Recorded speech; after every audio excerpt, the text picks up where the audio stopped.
Lower limb orthotics 1, chapter number 5, pathomechanics of the hip joint. First of all, we will discuss the distribution of load on the hip joint. When the person is standing erect, the weight evenly distributed on both feet in standing position.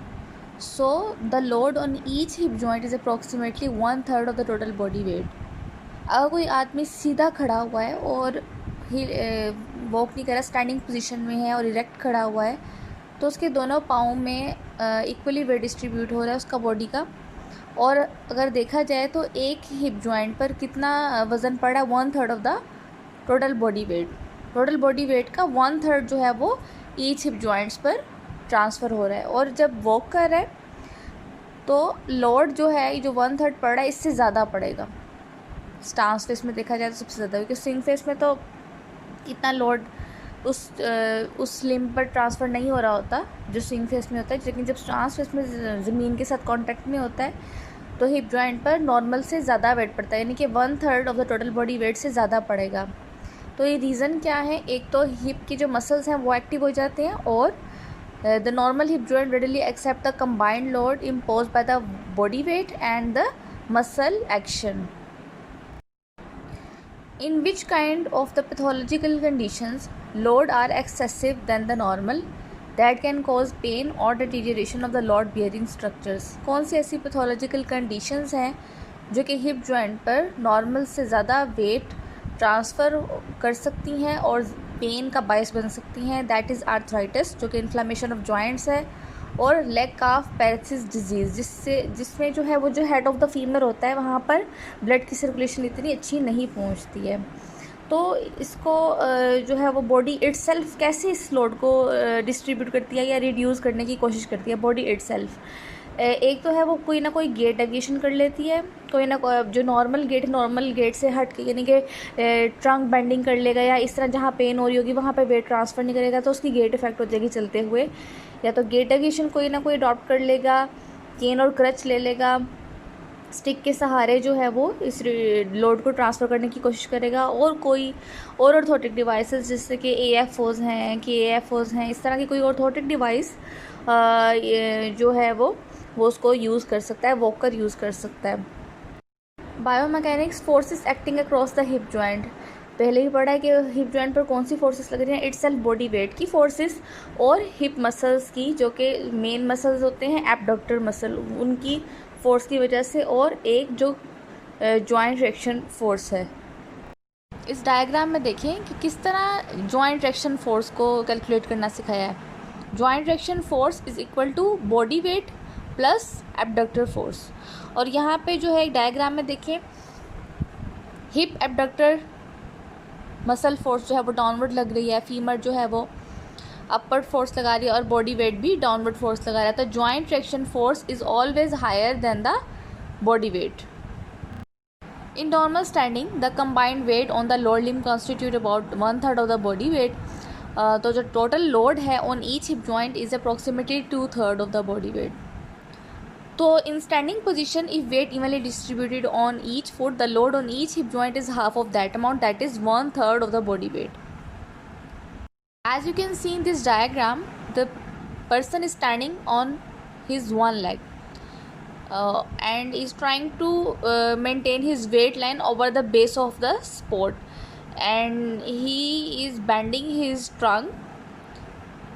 ऊपर से जो trunk है वो bend कर रहा है lateral side पर, and lateral shift of the pelvis and the trunk.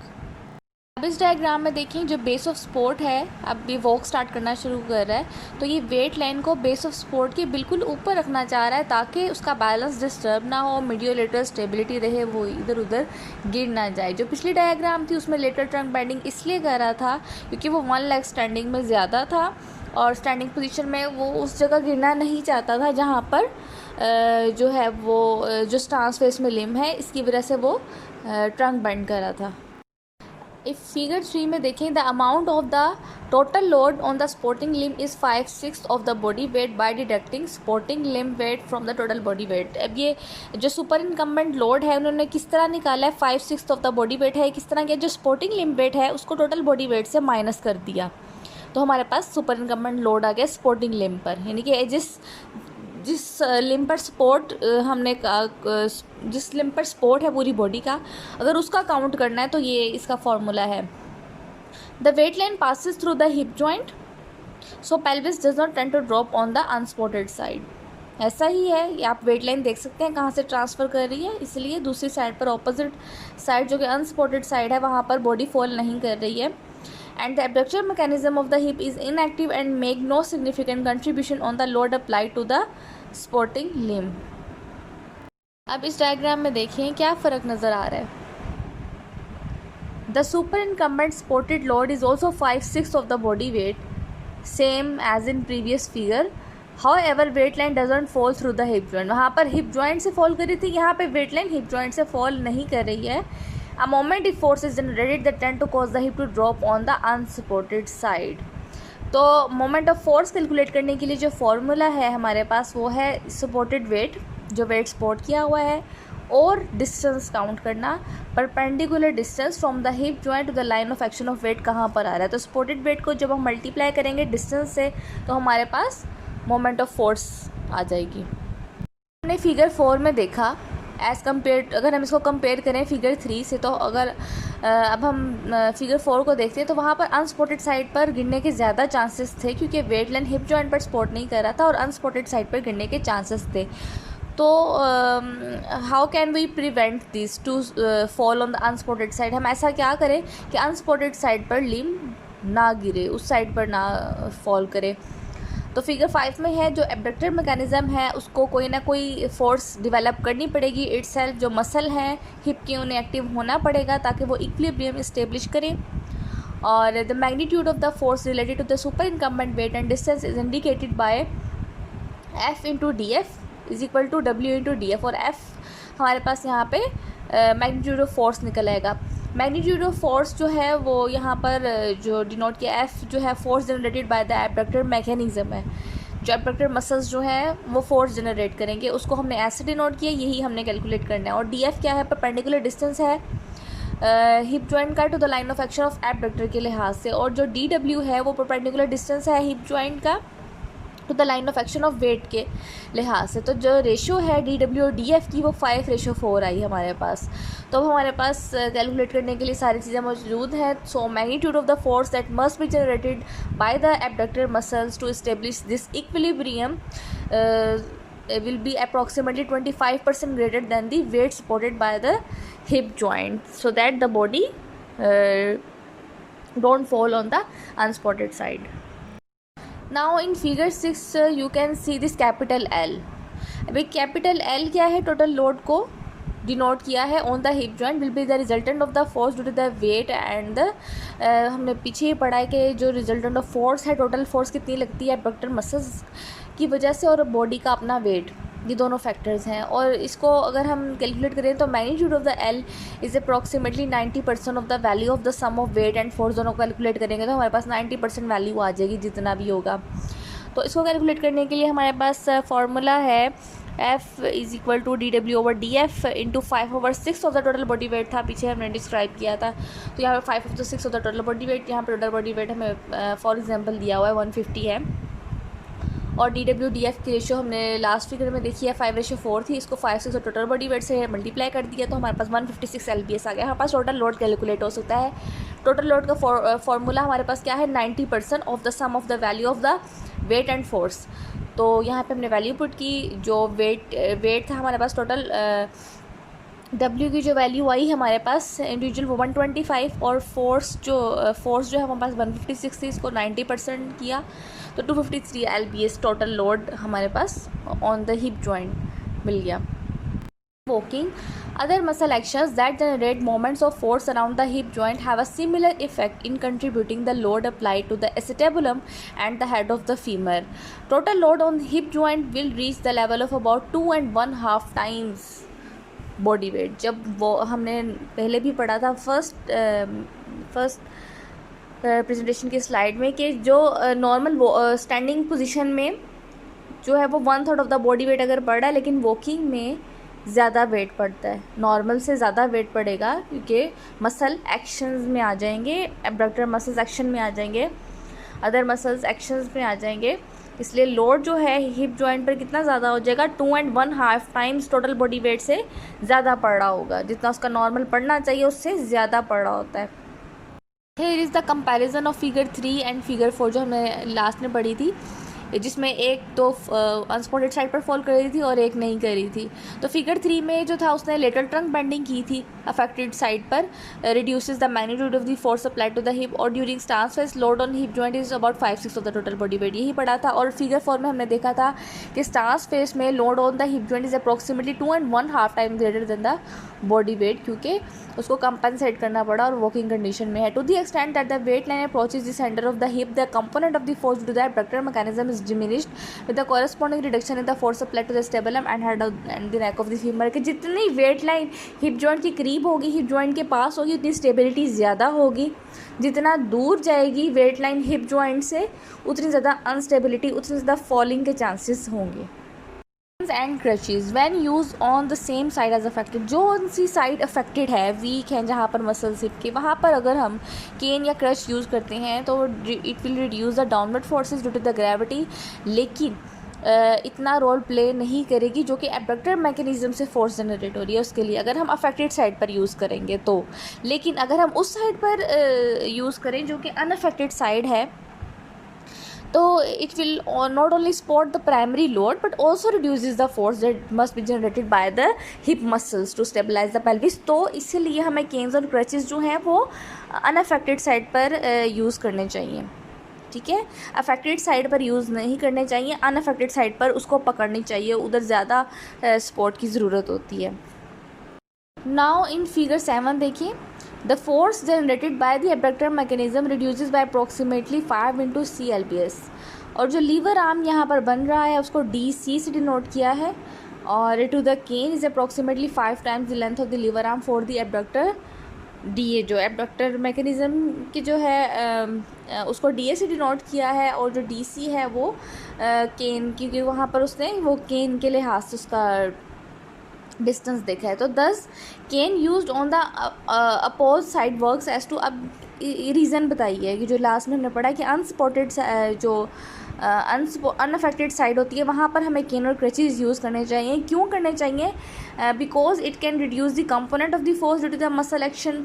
जो हिप के मसल्स हैं वो जो एक्टिव हुए हैं उनसे जो फोर्स पड़ी है बॉडी पे वो कम होगी। It will support the whole body weight, cane जो है वो बॉडी वेट को सपोर्ट करेगा और वाइडर बेस ऑफ प्रोवाइड करेगा, क्योंकि पाँव की तो अपने दोनों जो होती हैं वो तो बेस बनाती हैं नॉर्मल, लेकिन इस तरह क्या होगा कि जो केन स्टिक है वो भी एक बेस के काम देगी, जो कि टोटल डिस्टेंस अगर हम काउंट करें पाँव का, दोनों पाँव का, और अगर केन भी हो, केन को भी पाँव कंसीडर करें अगर, तो बेस ऑफ सपोर्ट ज़्यादा होगी, तो वाइड बेस ऑफ सपोर्ट मिलेगी when affected limb is in the stance face.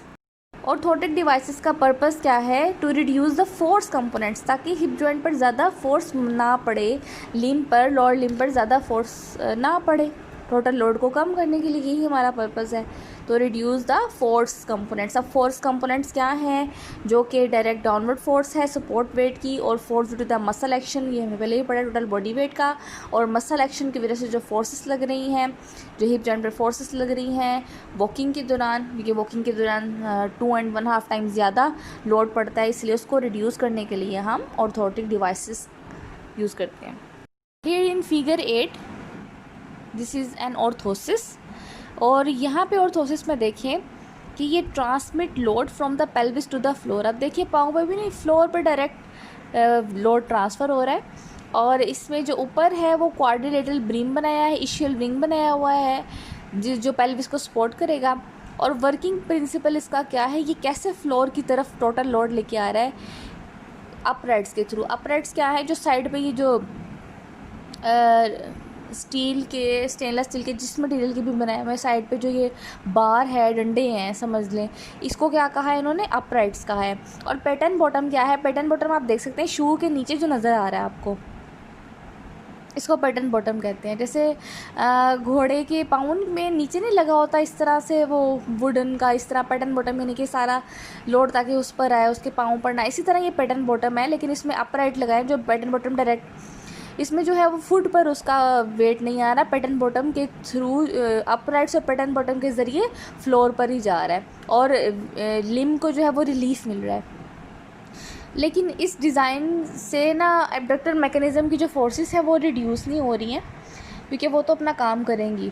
When pelvis tend to drop on the unsupported side during the swing phase of the opposite limb, the hip abductors on the involved side act to resist this motion, क्योंकि hip abductors ने अपना काम करना है, वो अपनी working कर रहे हैं, इसलिए unsupported साइड पर फॉलिंग के चांसेस अभी भी हैं इस डिज़ाइन के बाद भी।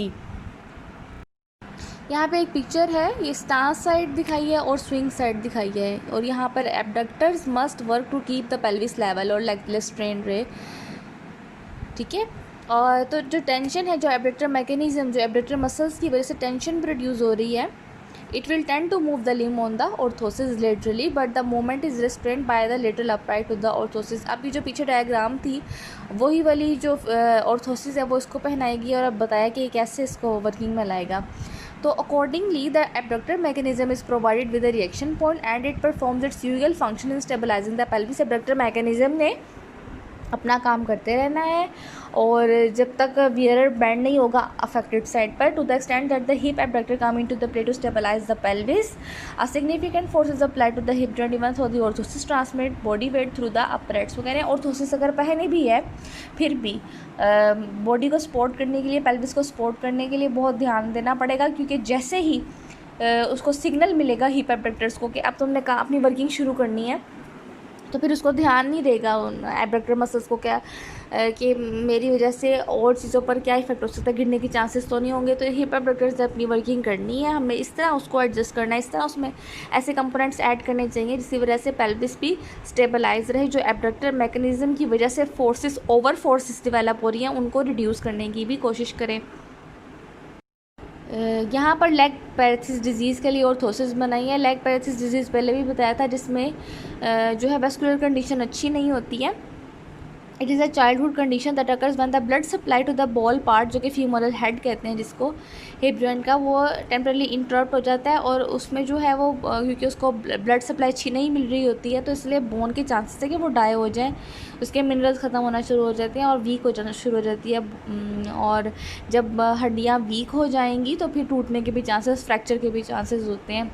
तो लेग पैरालिसिस डिजीज़ के लिए एक ऑर्थोसिस बनाई है और it will cause the wearer to walk with the involve limb in an abducted position. इसमें क्या रखा है, इन्वॉल्व लिम्ब जो अफेक्टेड लिम्ब है उसको क्या है रखा है, एब्डक्टेड पोजीशन में, इस तरह खुला रखा है एब्डक्टेड पोजीशन में। इसमें क्या होगा कि जो हेड ऑफ फीमर है वो स्टेबुलम के अंदर ही रहेगा, फिक्स रहेगा और हीलिंग में प्रमोट करेगा, एक्सेसिव वेट नहीं पड़ने देगा। और इसमें भी पैटर्न बॉटम यूज़ किया है, देखें डायरेक्ट शूज़ के नीचे तक, शूज़ के नीचे जो है वो अपराइट्स के थ्रू पैटर्न बॉटम के ज़रिए लोड ज़मीन पर ही जा रहा है। तो एडवांटेजेस क्या हैं इसके, during walking abducted position reduces the forces generated by the hip abductors. जो हिप एब्डक्टर्स फोर्सेस लगाते हैं, एक्सेसिव जो हिप एब्डक्टर मैकेनिज्म फोर्स लगाता है, ये उसको भी रिड्यूस करेगा और अपराइट्स के थ्रू जो है वो पैटर्न बॉटम के ज़रिए बॉडी वेट को भी फ्लोर पे ट्रांसफ़र करेगा, उसके लिम्ब पे, उसके फुट पे नहीं आने देगा।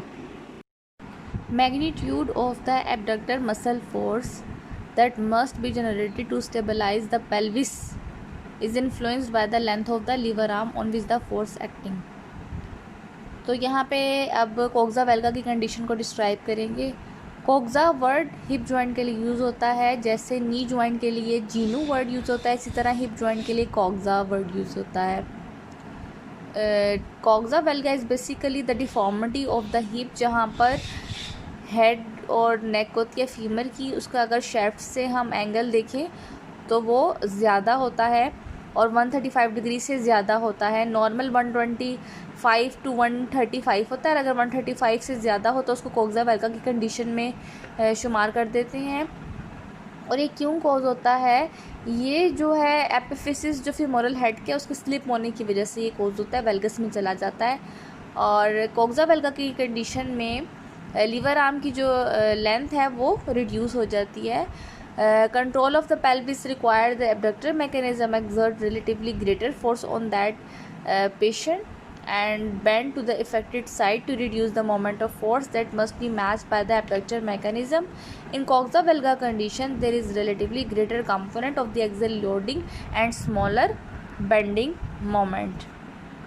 कॉक्सा वेरा की कंडीशन इसके ऑपोजिट होगी। यहाँ पर हेड नेक फीमर का शाफ्ट से एंगल देखेंगे तो वो लेस देन 125 होगा, लेस देन यहाँ पर 120 लिखा हुआ है, कहीं 125 लिखा होता है, तो नॉर्मल से यानी कि कम होगा। और इसमें जो है वो लेग जो है वो शॉर्ट नज़र आएगी और लिम्पिंग जब वो गेट करेगा तो झटका दे दे के चलेगा।